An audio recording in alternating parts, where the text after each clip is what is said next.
Battery manufacturers don't want you to know this. Most people think a battery is dead the moment it stops working. The device will not turn on, the charger does not help, and the battery gets thrown away. But today I'm going to reveal a little-known battery trick and show how old batteries may be brought back to life in a simple and safe way. If this works, it could become one of the most useful money-saving tricks around the house. Welcome back to Dan Fix. I'm Dan. The first problem is this computer mouse. It does not turn on, so before blaming the mouse, we need to test it the right way. I take another battery that is still working and place it into the mouse. Right away, the mouse comes back on. That tells us the mouse is not the problem. The problem is most likely this old battery. To avoid mixing them up, I mark the weak battery first. This small step saves confusion later, especially when two batteries look exactly the same. Now let's try a simple cleaning test. Add a little white salt into a glass cup, then pour in hot water and stir until the salt dissolves.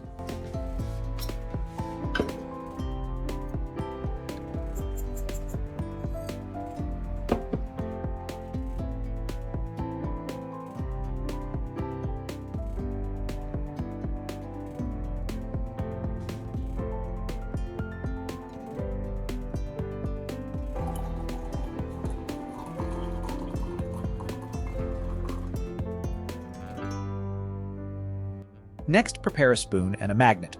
Test the magnet on the spoon first. As you can see, it still pulls strongly, so the magnet is working.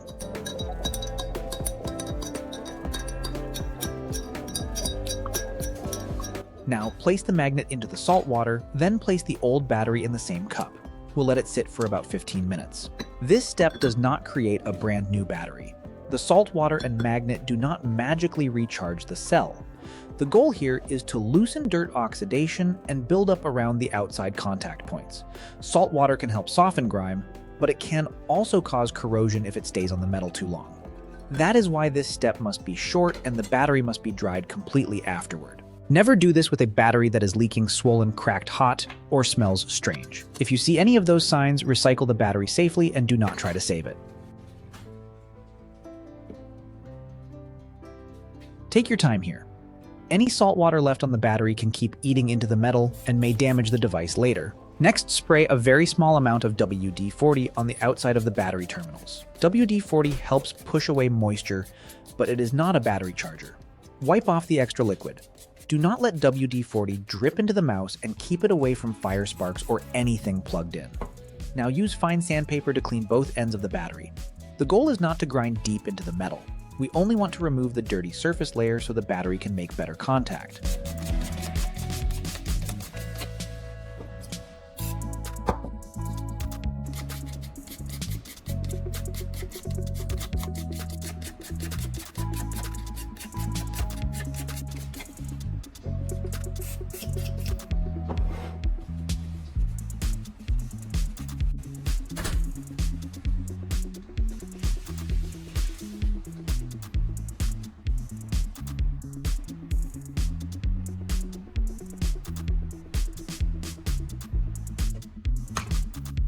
This is the important moment. Set the multimeter to DC voltage and touch the probes to the two ends of the battery. The meter now reads about 1.6 volts. For a 1.5 volt battery, that is a very good sign. Now, place the battery back into the mouse. Look at that. The mouse turns on and works again. In this case, the battery may not have been completely dead. The dirty terminals and poor contact may have stopped the current from reaching the device. But one successful test does not mean every battery can be saved. If a battery cannot hold voltage, replace it or recycle it properly.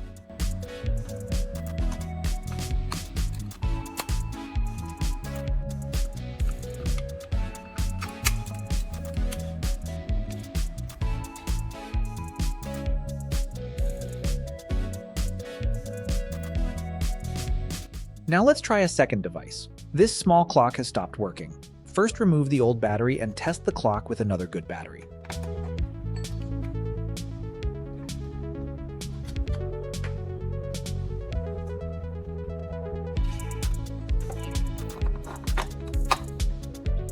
The clock starts moving again.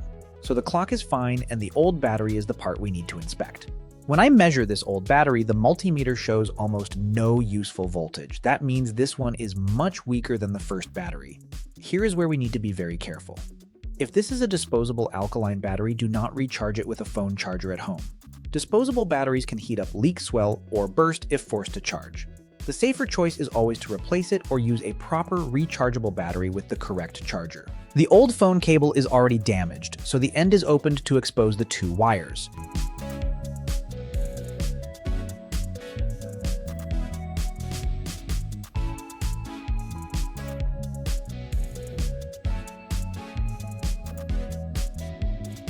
Two small magnets are attached to the wire ends so they can act like temporary contact clips. The magnets are not creating electricity. They only help hold the wire ends against the battery terminals for this brief test. The power is connected for about 1 minute only.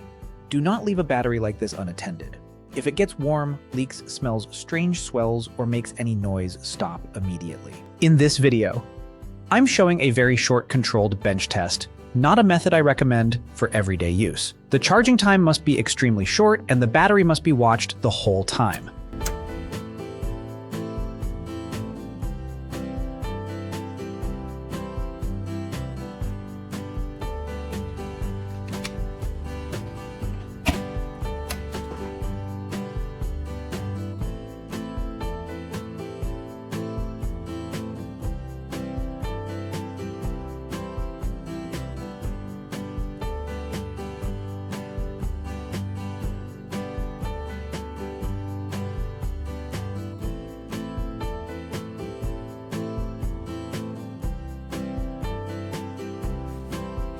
After 1 minute, disconnect the power first. Then remove the magnets and wires from the battery. Now measure the voltage again with the multimeter. The result is surprising. The meter shows about 1.6 volts. That means the battery has enough voltage for a quick test. Now place it back into the clock. The clock starts working again.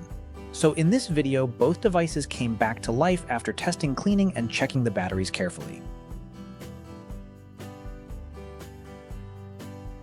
Tell me what country you're watching from. I'd love to learn how people in your part of the world test old batteries or reuse small electronic devices. Remember, this does not work for every battery. If a battery leaks, swells, gets hot, or cannot hold voltage, recycling is the right answer. But before throwing something away, a careful test can sometimes tell a different story. If you found this useful, hit like, subscribe to Dan Fix, and tell me what small electronic problem we should test next.